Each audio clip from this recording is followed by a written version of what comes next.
Hello everyone. आज हम आप लोगों के साथ माता जी के भोजपुरी सोहर के गीत सुनाने जा रहे हूँ।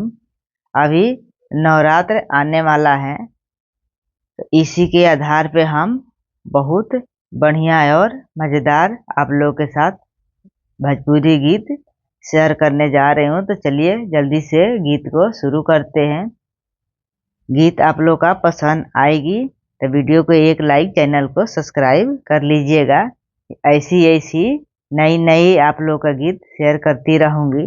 तो चलिए जल्दी से शुरू करते हैं गीत। जरिया देलू जरिया ए माइया, पुलुंगिया नाई के पातावा, यारे जरिया देलू जरिया ए माइया, पुलुंगिया नाई के पातावा।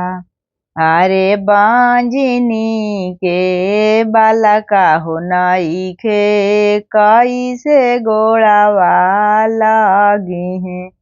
अरे बांझनी के बालका हो नाई के, कैसे गोड़ावा लगी है। अरे सासा हमारो मारा से मैया, ननदिया गरिया वस हो। अरे सासा हमारो मारा से मैया, ननदिया गरिया वस हो।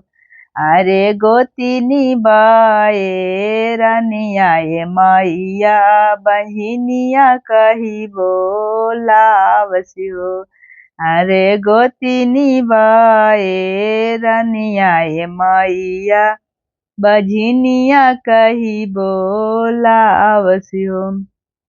अरे जाहूँ जाहूँ जाहूँ ए बाजिन, पटोरवे लोरवा पोछू हो।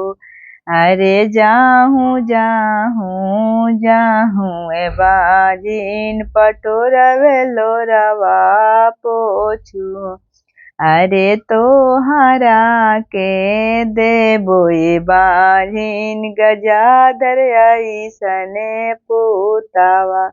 अरे तोहरा के देबो ए बाजिन, गजाधर ऐसने पुतावा। फ्रेंड्स, आशा करती हूँ कि भोजपुरी माता जी के गाना आप लोग को पसंद आई होगी। इसी के साथ मिलते हैं अगला नई भोजपुरी गाना के साथ।